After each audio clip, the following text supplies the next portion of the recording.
PayPal – Game-changing origin and business model explained. PayPal is a digital payment company that has always seemed to betray its revolutionary mission. The company started as an outsider to the global financial system and even had ambitions to replace it at one point. But over time, it has become a complacent part of it. Nevertheless, the company has done some good to move society forward in the 2 decades it's been around. Primarily, PayPal allows customers to send, receive, and hold funds online. It also supports merchants online to receive payment for their goods and services. The service is available in over 200 jurisdictions and supports close to 25 currencies. But before we look in detail at PayPal's growth path, as well as the opportunities it has lost, I have a request to make.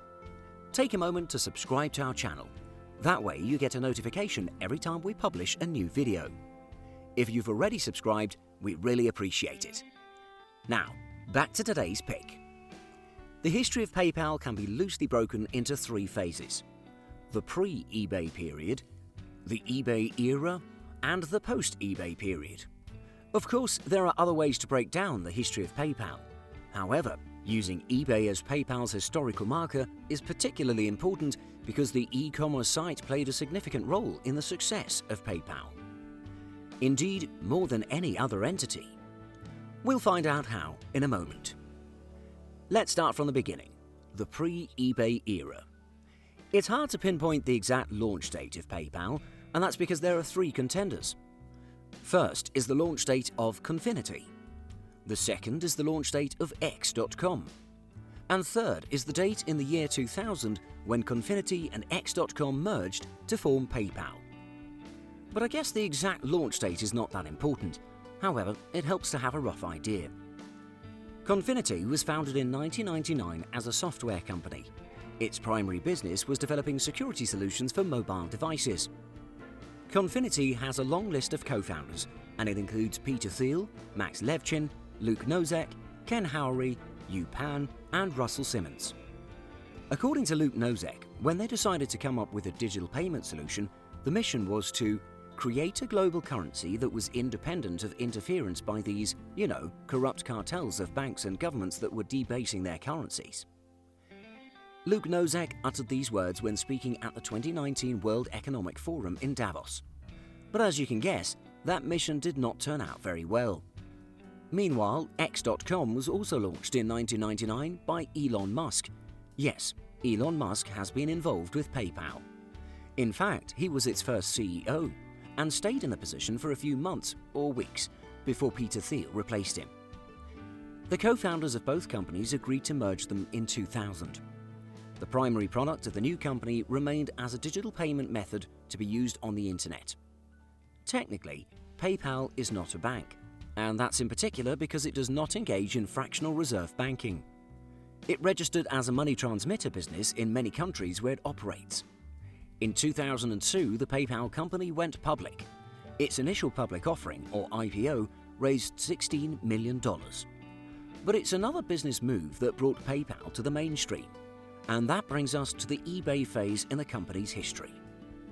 In 2002, almost immediately after PayPal went public, it was acquired by the giant e-commerce site eBay for $1.5 billion.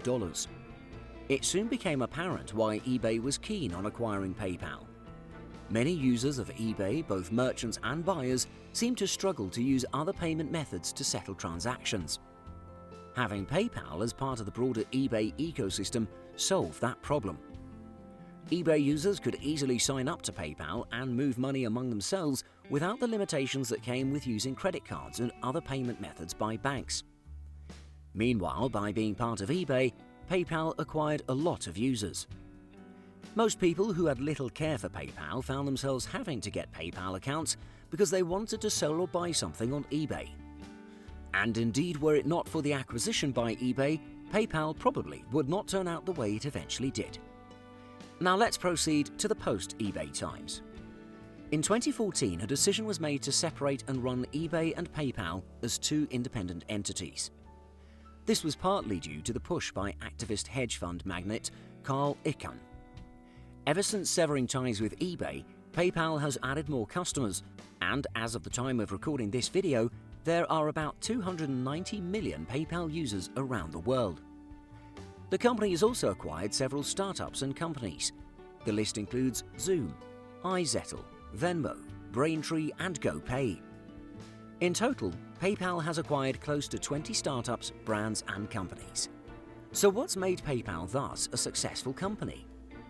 Of course, the first thing that helped the company soar its number of users is making it the primary option for eBay users.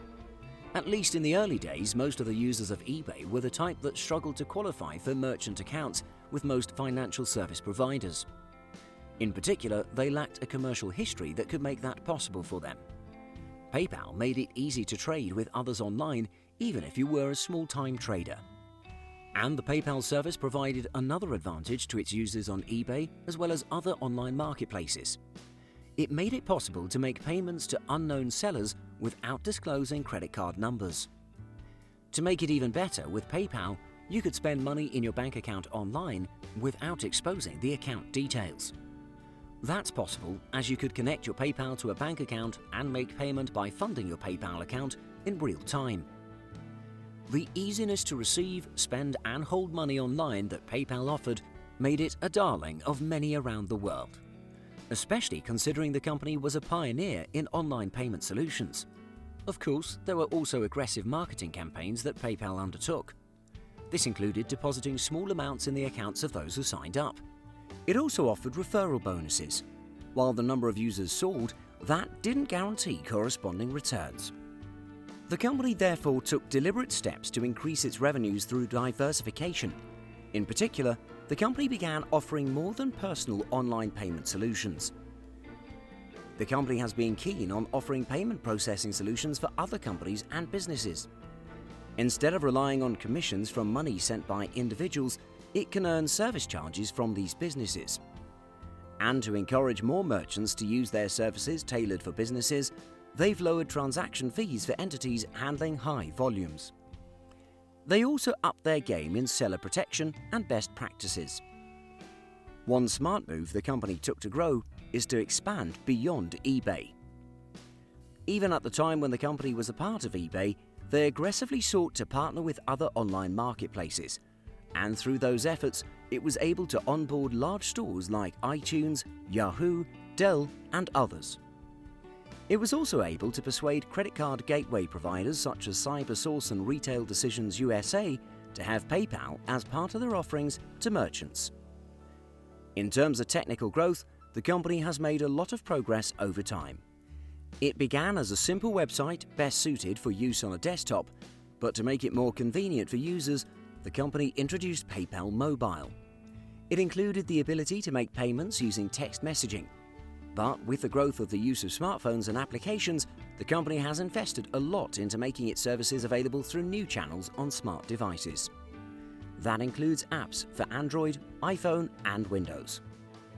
The mobile website is also very functional, and one can choose not to install an app on their phone but still get excellent service through the mobile browser. And talking of websites, PayPal seems to have invested a lot in building websites customized for different regions of the world. That most likely has made it popular. Now let's look at things that PayPal has not been very good at.